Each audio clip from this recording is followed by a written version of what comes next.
open packs, pick your team, and crush the competition. This is next level fantasy football. It's free to play. There's £125,000 up for grabs. Download the app today at ultimatefan.com. Hello and welcome to episode 2 of the Ultimate Fan Fix, brought to you by Ultimate Fan in association with Castore. You can get 30% discount with Castore if you're a gold subscriber and 15% if you're a silver subscriber. Head over to castore.com for more. I'm Tom Pearce and I'm delighted to be joined by Ultimate Fan's England ambassador, presenter, YouTuber, Rory Jennings. Rory, how are we?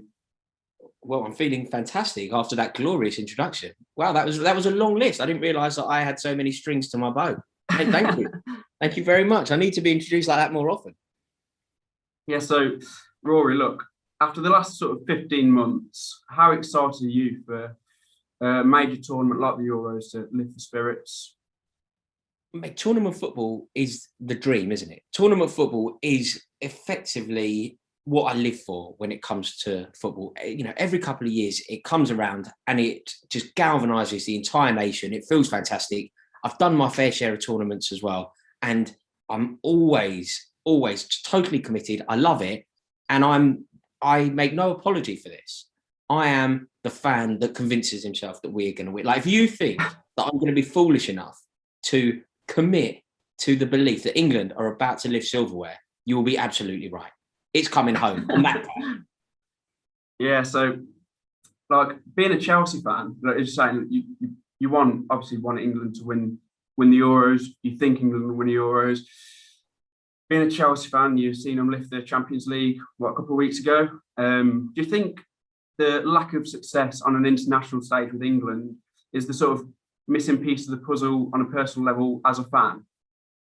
Yes. Yeah, I do actually. I think that's a really good way to put it. I think that as a nation, we are desperately in need of silverware. I mean, the percentage of the population on these shores that has seen England lift silverware is dwindling, isn't it? It really is. So we are in desperate, dire need of something. And look, you know the phrase "football's coming home." Yeah. I think that football can come home. I think that can be true without winning it. For example, I think in Russia, we did ourselves proud and football came home. Euro 96, football came home. Italia 90, football came home. That is what I demand. It isn't necessarily the success. It isn't necessarily the trophy. But there needs to be, and it's essential, particularly as you mentioned, the year, 18 months that we've had, it's essential that the boys do themselves and us proud. Yeah, there's nothing quite like it when the whole sort of nation comes together. There's everyone singing in the streets and. Mate, do you know what? Honestly, it is truly one of the best things ever, isn't it? Like, for a nation, it is just truly magnificent. Like, some of the best days in my life, like genuinely, like looking back over the course of my life, some of the best days all revolve around tournament football. Like, genuinely, they do. I went to Brazil in 2014. It was a disaster for England. But honestly, one of the best days I've ever had.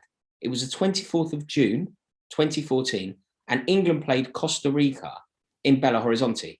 There were loads of tickets, right? Because loads of England fans had gone to Sao Paulo for the Uruguay game, all bought tickets for the final game in against Costa Rica in Belo Horizonte. Obviously, England are out. Loads of people have gone home. Yeah. Everyone else had said, sod it, we're going to Rio because it's wicked. Have some ticket. So we went. It was one of the best days of my life. Do you know, like, I can just remember, so it was 0-0, right? 0-0 against Costa Rica, and England went out. But I just had like a magnificent day. Everyone in the blazing sun, cheering on England, desperate for a goal. That was one of like the best days. I remember Sweden in the World Cup. You know when we beat Sweden. Yeah. I went out to watch it earlier that day. I'd had a scan. I found out like that. I was having a baby. I'd gone out with my mates to celebrate. It was boiling hot. I've got some fantastic pictures. Tom, I'm going to send you some pictures from that day. Yeah. Like tops off, flags out. It's amazing. And I just can't wait for this tournament to kick off. Honestly, yeah. And especially with the good weather coming now as well, starting. So just tops it, doesn't it? Anyway, we'll discuss like England's hopes, chances, expectations later on in the show. But now I'll give you some 50-50 quick fire sort of Euros based questions. We'll get 60 seconds on the clock. I just got to warn you, Tom. Okay, I'm elite. yeah. I'm elite at football quizzing. I just feel like we should have that confidence because it would be unfair for me to go into. It'd be like if I was a MMA fighter and you and I had an argument in the street. I'd have to warn you that I feel obliged to warn you. I am the MMA fighter of football. Okay, quizzes. all right. You Just ready? so you know. Yeah. 6 seconds on the clock. Okay. So, who will score more goals at the Euros? Karim Benzema or Robert Lewandowski? Benzema. Mark Owen's goal versus Argentina or Gazza's goal versus Scotland? Gaza, Scotland. Which host city do you prefer? Amsterdam or Rome? Amsterdam.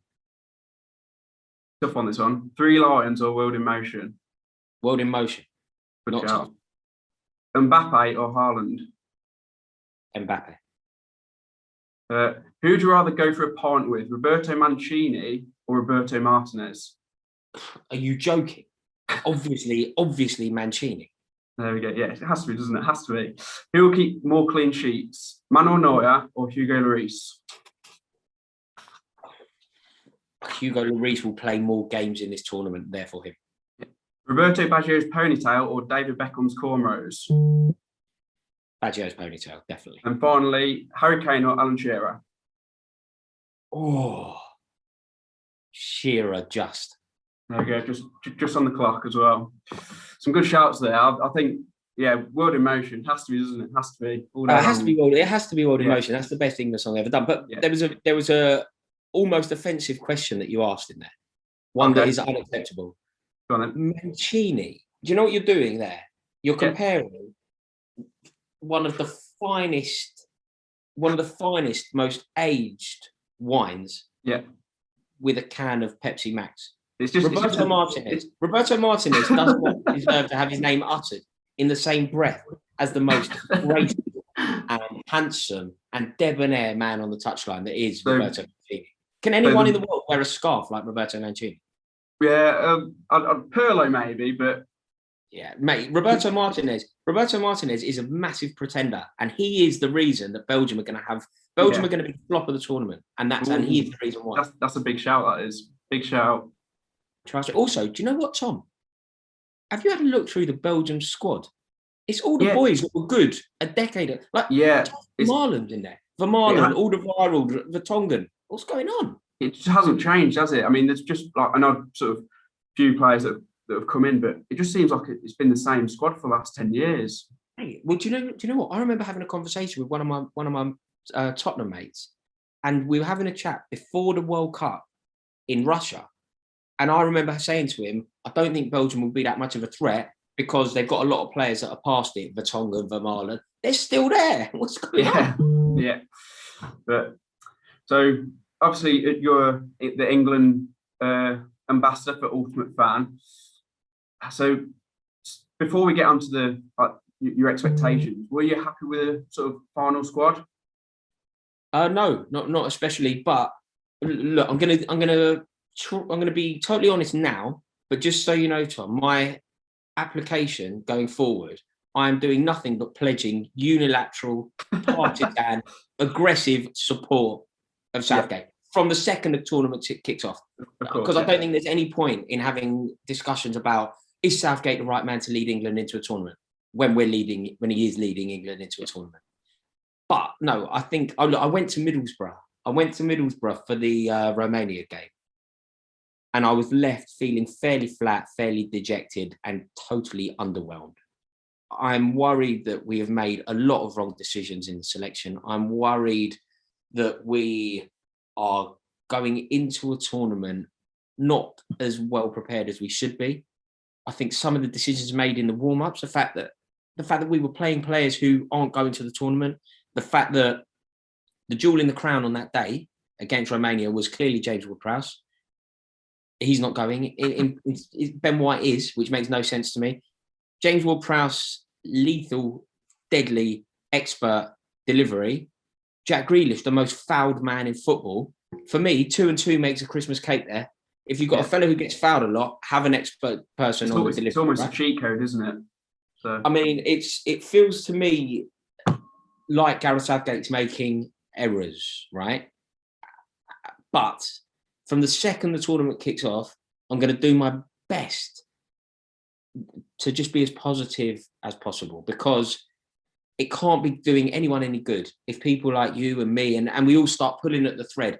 Southgate's not the right man. James Ward-Prowse should have been on the plane. Jesse Lingard should have been on the plane. There's no point, like there is just no point. But Middlesbrough worried me, mate. What? By the way, can we just have a quick chat about Tyrone Mings? Tyrone Mings isn't even a good Premier League player. What's going on?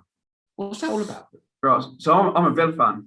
So you know what? As I said, it's funny you say that. As I said that, your accent, I suddenly thought he's a Brummie. There's 50-50 here. This geezer's a Brummie. He's about to either totally agree with me or totally disagree with me. Yeah. Yeah. So I'm a Villa fan. So I actually think he's kind of underappreciated. So when he's playing for England, he's the most overappreciated. You see, if you take him out, so when we played Palace earlier on in the season, he was injured, and then we looked an absolute shambles at the back. He comes back, and then we beat Spurs and Chelsea 2 games after. Obviously, coincided with Grealish coming back. But more. Yeah. That was excellent spin there. I like that. Yeah. But it's his leadership on and off the pitch, which I think sort of goes underappreciated. I just don't get it. Honestly, I just don't. I don't even think he's a good Premier League player, let alone in international. But look, that's fair enough. I think he's left-footed centre back, and we don't. That's what it is. If he was right-footed, he wouldn't be anywhere near it. Yeah. Ridiculous. So you spoke about how you think England are going to bring it home. Go on, talk me through it. What's going to happen? Well, the reason that we could, and the reason that we should be seen as being legitimate contenders to win this tournament, is because we have a crop of players that are tip-top. I would go so far as saying that an entire squad, I think you can make a case for Portugal, you can make a case for France, for first 11.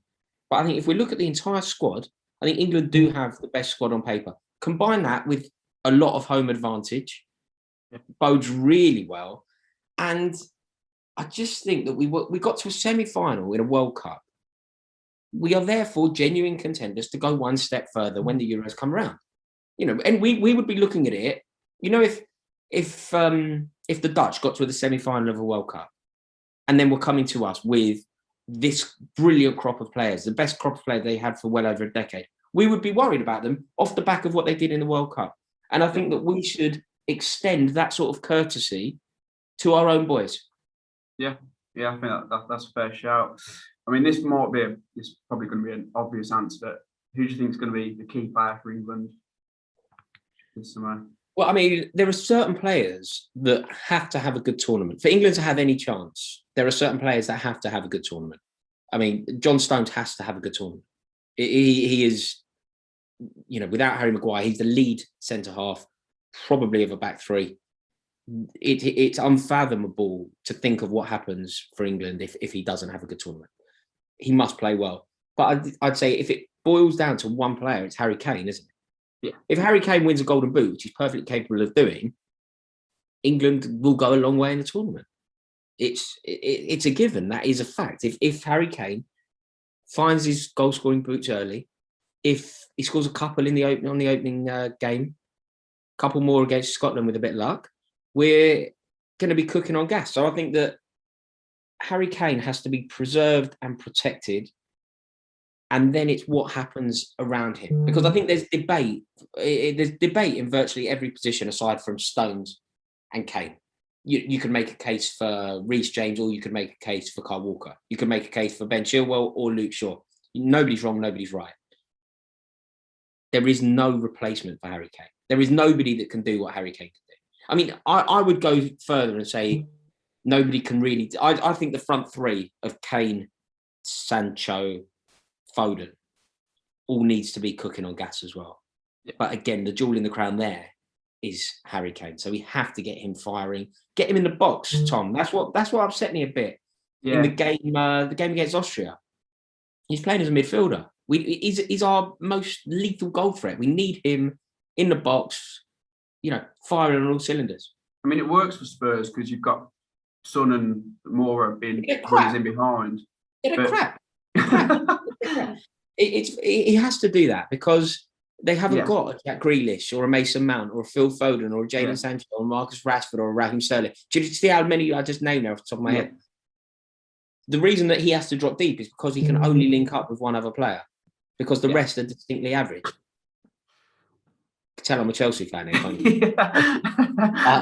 But for England, he doesn't need to do that. For England, let everyone else do that. Let Jack Grealish create. Let Phil Foden create. Let Mason Mount win the ball back.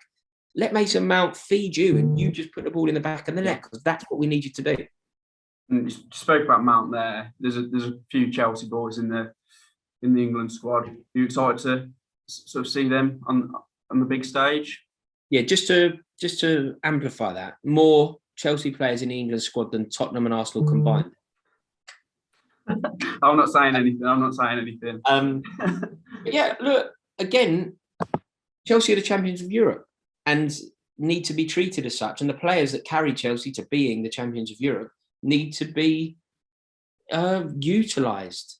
You know, Mason Mount, I don't quite understand it, but he isn't universally loved. I don't get it. I don't think there's a flaw in his game. I genuinely don't. I think he's a midfield player who knows how to score goals, knows how to score big goals, makes goals, defends, works hard, tenacious in a tackle, decent in the air. I don't know what people want from a midfielder if he's not your kind of midfielder. Yeah. I suppose they like the Jorginho thing, you know, where you quite languid, quite, I don't know, lazy, but it looks good. But for me, Mason Mount's a dream. And look, you've got Mason Mount in there, who is now a proven winner at the highest level. So let him carry that form on. I'm a big fan of Kyle Walker. You know, I'm a big fan of Kyle Walker. I'm not suggesting that Kyle Walker isn't in with the shout, but England, this is why I think England is so good. You've got, as the right back options, let's use the right back position as a microcosm to debate England, right? You've got the geezer who just won the league in Spain. You've got the geezer who just won the league in England. And you've got the geezer who just won the European Cup, all competing for the right back spot. Our squad is unreal. And when you think about it that way, there's no reason why England can't win it. And you know, this is the first time going into a tournament ever, Tom, that we've been favourites. We've never, ever, like even Euro 96, we were fourth favourites. We've never been favourites. We are favourites to win this tournament. That means something. We're favourites for a reason. Yeah. So we'll get onto your Ultimate Fan team now. So for Ultimate Fan players, there is £125,000 to be won across Euro 2020, including £15,000 across each of the first three group stage contests. So Ultimate Fan subscribers receive 22 free cards in the first three drops, but they additionally get 21 gold or silver players across each competition stage. These competition stages begin with the group phases, which will take place between the 11th and 23rd of June, all before the last 16, quarterfinal, semi-final, and the final. So all details on packs, dates, and prize pools will be on the screen now. So Rory, your team, talk me through it. Mate, I'm very happy with my team. You seem to be slightly sneery. No. I got the impression there seemed to be a wry smile upon your face as you mentioned my team. Are you suggesting that my team isn't up to it? Oh no, I think you could do well. I think you'll do well. Well, I'm glad to hear it, Tom, because it's felt a little bit like fighting talk in the way. No, I think my team is solid. I think it has all bases covered. In somebody like Andreas Gronkvist, experience. We know the importance of experience. We know what that can do. And I remember him playing against England in Russia. He's a good player. He's a good player who's been about, knows what it takes to play at this level. And I thought he was an incredibly astute selection from me as manager, if you don't mind me saying so. Because I also have gone for, we acknowledge the importance of experience, but you can't overstate the importance of youth. Bravery, tenacity, spirit, all of that comes from generally youthful players. Think about young players that have burst onto the scene at international level. Wayne Rooney, Michael, it happened, right? I've gone for Ethan Ampadu. So I think Gronkvist and Ampadu playing in the same side, it's the yin and yang. It's good. I've then gone for two proven winners. Both just won the league in Italy. Inter Milan winning the league under the brilliance of Antonio Conte. The first time that that anyone else, in fact, have won the league for 9 years. So they are proven winners. I've gone for Sensi and De Vrij. Leading the line, I've gone for Besedin, who plays for Dynamo Kiev. And I'm going to be totally honest with you, I don't know too much about. But but the other 4, I'm really confident in. And I think that my 4, like say Besedin's brilliant. Yeah. Then I'm flying on it. Yeah. But say Besedin as a mayor, I've got 4 wicked players, so I'm kind of fine. You can always carry 1 in 5-a-side. We know that. Oh, of course, yeah. What country did you pull? Spain. That's a decent team as well. So teams is big in this. Like the team that you've got is big in this as well. So happy with that. Slightly concerned about Spain. You know, I'm slightly concerned. Like, why haven't they taken Ramos? I can't get my head around that. Do you think it's the Luis Enrique Barcelona? Yeah. Yeah, of course. It's got to be, because there's no way that I'd take Ramos for England if I could. Like, do you know what I mean? Like the geezer is a proven winner, demanding winner. The highest standards must be met. He is in the pantheon of footballers. You know when people look, I don't know who it is. When people go, what do you think? You think Beckenbauer, Bobby Moore, Franco Baresi, Paolo Maldini, John Terry, Rio, like, you know, that level of defender. Yeah. Sergio Ramos is that. He's not that yet because he's still playing football. But in 5 years, 10 years' time, Sergio Ramos is the name. You know, like kids who are currently 10. You know, like the way that I talk about Baresi, or Cannavaro. That's Sergio Ramos. He is the guy. And I just can't understand how you don't have him around that team. No, it's an odd one. Anyway, Rory, thank you for your time. We look forward to catching up with you on the Ultimate Fan Fix later on in the tournament. And best of luck with your Ultimate Fan team. Don't need luck. I'm confident. Thank you for having me. Cheers. Thank you.